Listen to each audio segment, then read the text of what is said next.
Qu'est-ce que la musique contemporaine?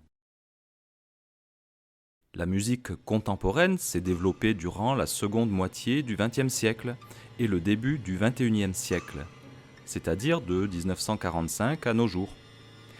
Elle s'est caractérisée par l'utilisation d'outils jusqu'alors inexistants. La musique va subir de profondes mutations, transformations. Il y a aussi un véritable débat sur ce que doit ou ne doit pas être la musique. Vont naître ainsi des querelles partisanes, les uns prônant les expérimentations de l'époque précédente, les autres souhaitant faire du neuf, et d'autres encore du neuf avec du vieux. Bref, c'est une époque pluristylistique, comme l'a été la période moderne au début du XXe siècle.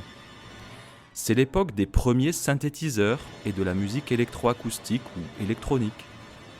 Avec l'enregistrement apparu au début du siècle, désormais on découpe des bandes magnétiques pour les transformer et on donne ainsi naissance à la musique concrète. L'apparition de l'ordinateur permet un travail sur le son qu'il était impossible de réaliser auparavant. C'est l'apparition de la musique spectrale. Grâce au travail en studio, on peut faire circuler le son dans l'espace.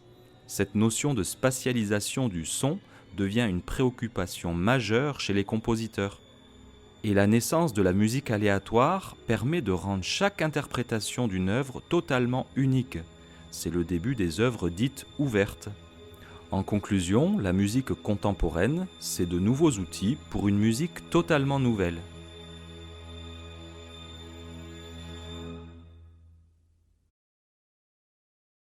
La Seconde Guerre mondiale a changé les choses en matière de relations musicales pour plusieurs raisons. En effet, cette guerre a forcé un certain nombre de compositeurs à immigrer aux États-Unis dès la moitié des années 1930, comme par exemple Stravinsky, Schoenberg, qui est juif, Bartók, Korngold, c'est un musicien juif également. La plupart des compositeurs vont immigrer vers la côte ouest, vers la Californie, pour devenir compositeurs de musique de film. D'autre part, un certain nombre de compositeurs est mort dans les camps. Au-delà du drame humain que cela peut représenter, ces compositeurs appartenaient à des mouvements avant-gardistes qui avaient d'ailleurs été démontés par les nazis, comme par exemple avec l'art dégénéré. La disparition de ces compositeurs fait qu'ils ne vont plus pouvoir participer à l'évolution de la musique alors que c'étaient des gens à la pointe de l'avant-gardisme, avec de la musique atonale, libre, aléatoire, etc. En Allemagne, la vie musicale, sur le plan social, est complètement désorganisée. Les orchestres sont complètement dispersés. Des musiciens sont déportés, des musiciens sont envoyés de force dans l'armée et d'autres sont morts. Beaucoup de théâtres d'opéra ont été détruits. Le théâtre de l'Opéra de Vienne ne rouvrira qu'en 1955. En France, en revanche, la vie musicale continue sa route, mais de façon un peu ralentie sous l'occupation. Paradoxalement, la vie musicale reprend très vite dès 1945 et la création est marquée par une inventivité très forte. C'est surtout la France et l'Allemagne qui vont être à la pointe de l'avant-gardisme. En France, il n'y a pas vraiment de rupture en 1945, car le terrain était déjà préparé, et pour l'essentiel, les ferments se trouvent dans une structure célèbre qui est la classe d'Olivier Messiaen. Olivier Messiaen a été fait prisonnier dès 1940 et il a été libéré dès la fin de l'année scolaire 1941, c'est-à-dire vers le mois de mai-juin. C'est dans les années 1941-42 qu'il sera appelé par Claude Helbincourt, qui est le directeur du Conservatoire de Paris, pour une classe d'harmonie. La classe d'Olivier Messiaen changera d'ailleurs de nom au cours des décennies. Elle s'appellera classe d'analyse, classe de philosophie musicale, etc. Mais le contenu sera toujours le même. Parallèlement à cette classe qui ouvre en 1942, Messiaen va donner des cours privés dès 1943 à des élèves tels que Pierre Boulez, Yvonne Loriot, sa future femme, mais aussi Serge Nigues. Il va faire découvrir à ses étudiants la musique de l'école de Vienne en donnant des cours et en analysant avec eux les partitions, telles que le concerto pour violon de Berg, mais également le Sacre du printemps ou Nos de Stravinsky. Messiaen fait donc connaître à la future génération de compositeurs tous les acquis de la modernité de la première moitié du XXe siècle. Le terrain est donc déjà préparé en France, les semences sont semées. En Allemagne, là aussi, très tôt la musique va reprendre son activité. L'activité musicale reprend vite et la création contemporaine en particulier. Il faut savoir que les administrations d'occupation anglaise, américaine, française sont très favorables à la reprise de la vie culturelle allemande. On manifeste d'ailleurs une certaine indulgence vis-à-vis des musiciens qui sont restés en Allemagne. Sur le plan de la création contemporaine, on assiste de manière tout à fait étonnante à la fondation, dès l'été 1946, des cours d'été de Darmstadt nommés International Ferienkurse für Neue Musik. Ces cours d'été ont lieu à Darmstadt, au château de Kranichstein. Ce renouveau allemand vient de la volonté conjuguée de trois personnes. Wolfgang Steinecke, professeur de Hochschule, qui a fondé ces cours d'été parce que l'enseignement de la musique dans les Hochschule et les universités était complètement désorganisé. C'est pourquoi il a fondé cette institution à part. Mais aussi le maire de Darmstadt et un administrateur américain, responsable pour la culture et le théâtre. Il faut bien penser qu'il n'y a plus aucune structure politique allemande sur pied. Toujours est-il que ces cours d'été acquièrent une dimension internationale très rapidement. On note parmi les invités à ces cours un certain René Leibowitz, élève de Schönberg en 1948, ou encore Olivier Messiaen en 1949 et 1952, Edgar Varèse et Ernst Krenek, un des représentants de l'art dégénéré, en 1950. Cette invitation au festival de Darmstadt est importante parce que cela va acquitter, dès le début, à une internationalisation des débats compositionnels et des enjeux compositionnels. L'année 1945, c'est une année charnière entre des générations. Cette année 1945, au-delà de l'existence de la Seconde Guerre mondiale, marque effectivement le passage d'une génération de compositeurs qui ont été avant-gardistes à une autre. On voit en effet la disparition naturelle de la génération qui a accompli les grandes mutations compositionnelles de la première moitié du siècle. Il y a au XXe siècle une première poussée avant-gardiste dans les années 1905-1914, puis une époque rétrospective avec l'entre-deux-guerres, marquée par le néoclassicisme, et enfin à nouveau une époque avant-gardiste dans les années 1947-1955. En 1945, c'est la mort de Webern. Il a été tué par erreur par un soldat américain alors qu'il sortait de sa maison pour fumer un cigare et ne pas intoxiquer ses petits-enfants. Quand l'Américain a su que ce fut un grand compositeur, il eut beaucoup de remords. Sa mort intervient à un moment où dans sa production se dessine une innovation esthétique. En effet, dans sa dernière cantate, on sent en germe quelque chose de tout à fait différent de ce qu'il a pu faire jusque-là. En 1944, c'est la mort de Bartók. Il meurt d'une leucémie dans la misère. En 1949, c'est la mort de Richard Strauss. En 1951, c'est la mort d'Arnold Schoenberg aux États-Unis à Beverly Hills. Berg est mort en 1935, Ravel est mort en 1937, donc on voit bien qu'une génération s'éteint. Au même moment arrive une génération qui a environ une vingtaine d'années et qui vont faire la deuxième moitié du XXe siècle. Il s'agit de Boulez et Berriot qui sont nés en 1925, de Xenakis qui est né en 1922, de Stockhausen en 1928. Il y a des figures que l'on peut voir comme des précurseurs de cette modernité à venir. Ils ont transmis ce qui a été acquis dans la première moitié du XXe siècle. Les pères de la modernité sont Olivier Messiaen, Edgar Varèse, c'est quelqu'un de très atypique, c'est un Français vivant à New York, et aussi John Cage. Après la guerre de 39-45, deux phénomènes apparaissent presque simultanément. L'irruption massive de la musique sérielle dans le paysage musical et d'autre part les débuts de la musique électroacoustique. Le déferlement sériel est dû au nazisme qui avait jugé beaucoup de musique décadente, spécialement celle de l'école de Vienne. La séparation entre les deux mouvements musicaux est loin d'être aussi nette qu'il y paraît.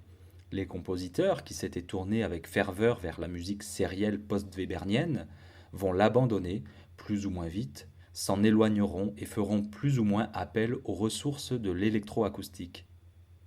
De nombreux compositeurs, nés vers 1925, vont apporter leur contribution au renouveau musical, chacun dans un style différent, créant une multitude de voix en fonction de leurs recherches, de leur style et de leurs origines géographiques et culturelles. Ce sont Pierre Boulez, Stockhausen, Maderna, Berriot et bien d'autres. À ces compositeurs s'ajoutent ceux que l'on pourrait appeler les provocateurs, avec le rejet ou la négation des formes figées et l'apparition de la notion de forme ouverte ou œuvre ouverte. Ils sont majoritairement américains, de Aaron Copland à John Cage par exemple. Tous ces compositeurs vont créer une dynamique culturelle un peu chaotique et anarchique qui, pour le mélomane, aboutit à une situation paradoxale, semblable à un éclatement de la musique. On notera à partir des années 80 un retour au beau son et au son rond et plein, que donnent des instruments que l'on cherche moins à torturer pour arracher des sons pour lesquels ils n'ont pas été conçus. De même, la tonalité semble être en cours de réintégration, même partielle, et certains musiciens d'avant-garde revendiquent un retour à la tradition et promeuvent même une musique sans prétention. Il est bon de se souvenir qu'aucun siècle n'a engendré des compositeurs de génie par dizaines. Dans 100 ans, combien de compositeurs du XXe siècle resteront gravés dans l'histoire de la musique? Il ne faut pas rejeter en bloc toute la musique contemporaine, mais gardons notre esprit ouvert, critique et artistique. Avec cette deuxième moitié de XXe siècle va apparaître une musique très dissonante, pas très jolie. Les critères esthétiques du beau ne sont plus ce qu'ils étaient. Cette mutation a déjà été amorcée au début du XXe siècle, par exemple avec les dissonances du Sacre du printemps de Stravinsky. C'est une musique qui dépasse l'agréable. Cette tendance va s'accentuer au long du XXe siècle. On abandonne l'art figuratif et agréable pour un art d'expression et d'expression brutale. Quelles sont les réponses de cette mutation des critères esthétiques? Adorno a une réponse. Il dit, je le cite, on ne peut composer de la même manière avant et après Auschwitz. C'est-à-dire que quand on a touché le fond de l'horreur, la conséquence en est une perte de conscience dont l'homme et le nazisme a été pour l'humanité la révélation de la bestialité dont l'homme était capable. Sur le plan musical, on peut dire que la musique est liée au romantisme, à la sensibilité, à l'expression des sentiments. Xenakis, quant à lui, sera le prophète de l'insensibilité, le Zeitgeist, c'est-à-dire insensibilité, avec un côté très intellectuel dans sa musique. Les critères du beau ne vont plus être les mêmes. La musique a subi un des plus grands bouleversements de son histoire. C'est ensuite une mutation profonde de la grammaire musicale. La seconde moitié du XXe siècle va présenter véritablement une situation babélienne. En effet, il n'y a plus un style général admis par tout le monde. Les compositeurs vont développer un fond différent. Chacun se spécialise. Au XXe siècle, en effet, Poulenc écrira de la musique tonale, Messiaen écrira de la musique modale, Boulez écrira de la musique sérielle, et Xenakis organise sa musique selon des lois mathématiques. Finalement, chaque compositeur a son propre langage. On assiste à un développement d'une littérature métacompositionnelle, c'est-à-dire que les compositeurs écrivent des œuvres musicales et en plus ils écrivent les commentaires sur leurs œuvres. Cette deuxième moitié du XXe siècle présente la particularité que le discours musicologique sur les œuvres va être dominé par les compositeurs qui vont parler d'eux-mêmes. On va assister à la prolifération d'ouvrages et de concerts. Il y a donc publication d'œuvres et de la notice qui va avec. D'ailleurs, les titres de ces ouvrages sont assez symptomatiques. Pour exemple, l'ouvrage de Messiaen intitulé Technique de mon langage musical, paru chez Le Duc en 1942.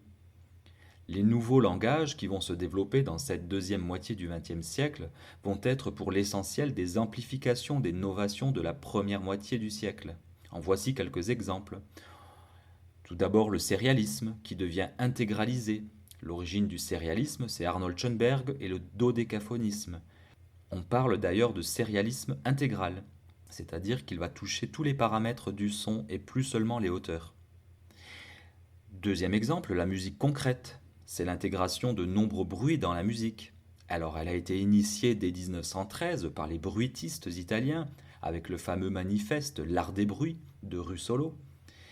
Un autre exemple sont les polyphonies de masse qui naissent à partir de 1955 environ avec des compositeurs comme Xenakis, Penderecki, Ligeti et qui ont été influencés par le Sacre du printemps. Le Sacre de Stravinsky, c'est une polyphonie extrêmement dense. Écoutons Lux Aeterna de Ligeti.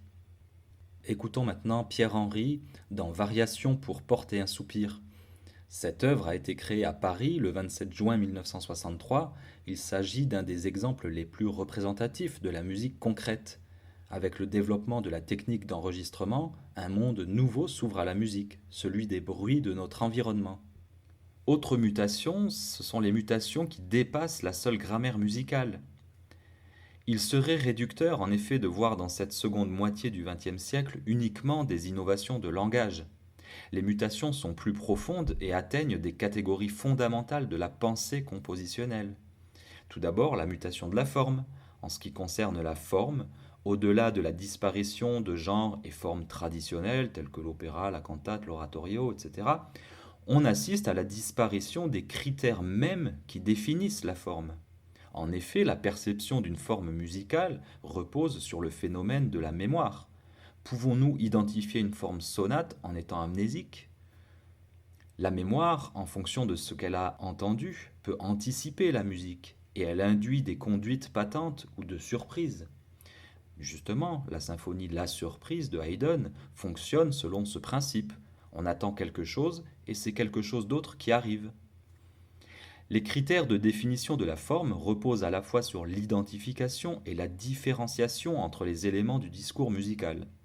Or, dans la seconde moitié du XXe siècle, il n'y a plus du tout d'éléments de récurrence qui permettraient de percevoir une forme au sens traditionnel du terme. On peut d'ailleurs faire un lien avec l'isorythmie du Moyen Âge qui est absolument imperceptible à l'oreille. Il n'y a donc plus pour l'auditeur ce jeu entre passé, présent et futur. Désormais, l'auditeur vit dans le pur présent, dans ce qu'il entend sur le coup. C'est le moment présent qui compte. Rien de ce qu'il entend ne reviendra, il n'y a pas de récurrence. Du coup, c'est le matériau musical qui est directement à percevoir au coup par coup. On voit naître une autre tendance à cette époque, c'est la mutation de la définition de l'œuvre musicale. Auparavant, l'œuvre est une production unique que le compositeur signe et l'interprète essaye de se rattacher le plus des intentions du compositeur. Avec certaines œuvres, comme les œuvres ouvertes, où l'ordre des séquences n'est pas imposé, où certaines choses ne sont pas données par le compositeur mais improvisées par l'interprète, l'œuvre varie d'une audition à l'autre et du coup ce n'est plus cette chose intangible et invariable. L'œuvre musicale n'est plus quelque chose de figé, il y a une évolution de l'œuvre. Enfin, on notera l'émergence de la notion de son. Le son va devenir lui-même objet de l'activité compositionnelle. Auparavant, on composait avec des sons. Il s'agissait d'agencer les sons les uns à côté des autres. Maintenant, on va composer le son lui-même, mais de deux manières qui sont diamétralement opposées. Soit on crée des sonorités complexes par des polyphonies très denses. La polyphonie sera tellement dense que les voix ne vont plus être perceptibles séparément et on va percevoir ainsi un son global. Soit on compose le son dans sa microstructure. C'est le cas dans les musiques électroacoustiques. On crée le son en superposant des formes d'ondes. C'est la synthèse sonore. On travaille donc le son dans sa dimension microscopique et macroscopique. Autre mutation, autre évolution, c'est l'intervention des sciences dans l'activité compositionnelle. C'est une grande nouveauté de la deuxième moitié du XXe siècle, qui est surtout marquée par le développement de l'électroacoustique et la composition assistée par ordinateur. Ceci invite le compositeur à acquérir des compétences scientifiques, moins techniques qu'un ingénieur, mais il faut quand même certaines compétences techniques. On assiste à l'apparition d'une nouvelle sorte de compositeur, c'est l'ingénieur-compositeur. Une des conséquences de cela est le développement de structures qui fournissent au compositeur le matériel informatique et technique nécessaire, ainsi qu'une équipe technique qui l'aide à réaliser ses œuvres. C'est ainsi que naîtra l'IRCAM, Institut de recherche et coordination en acoustique musicale, en 1974. De même que le CEMAMU, le Centre d'études de mathématiques et automatique musicale, fondé en 1966, mais aussi le GMEB, le groupe de musique expérimentale de Bourges, créé en 1970, ou encore le GRM, le groupe de recherche musicale créé en 1958. Le développement de l'activité scientifique en rapport avec la composition se fait pour l'essentiel en informatique et en acoustique, c'est-à-dire partie de la physique qui étudie les sons. L'aide à la composition se manifeste par un travail d'analyse du spectre sonore et par la reconstitution de sons à partir de l'analyse. Enfin, dernière mutation dans cette deuxième moitié du XXe siècle, ce sont les mutations sociologiques. Il y a un changement de statut du compositeur et de ses relations avec le public. Cette seconde moitié du XXe siècle présente une particularité qui est l'éloignement progressif du public face à la musique contemporaine. Ce qui est d'ailleurs réciproque car la musique après 1945 n'a plus la même fonction qu'avant. Elle n'est plus spécialement destinée au concert, c'est une musique intellectuelle et insensible et expérimentale. Ce phénomène est surtout lié à la difficulté à la fois auditive et intellectuelle. C'est ainsi que le public mélomane a tendance à se détourner de la musique contemporaine, ce qui n'était pas le cas avant, puisqu'au XIXe siècle, on n'écoutait que de la musique contemporaine. Ce divorce du public et de la musique d'avant-garde aboutit à l'établissement de deux pratiques de la mélomanie et de la consommation de la musique. Tout d'abord une consommation de musique vivante qui se fait par des réseaux de distribution spécialisés, des émissions de radio, des festivals de musique contemporaine, etc. Et les rencontres internationales et les festivals les plus connus sont ceux de Darmstadt, Donaueschingen, Royan, Metz, Strasbourg, etc. Du fait de l'éloignement du public, l'État développe une politique d'aide à la création pour aider cette création contemporaine à survivre. C'est une des premières fois dans l'histoire qu'il y a une intervention importante de l'État en plus du mécénat. D'autre part, la figure du compositeur qui vit de sa musique tend à disparaître et la plupart des compositeurs ont un autre métier alimentaire, c'est-à-dire pour vivre. Ceci a pour effet de restreindre la production, puisque le compositeur a peu de temps à consacrer à la musique après ses heures de travail. On ne vit donc plus du métier de compositeur.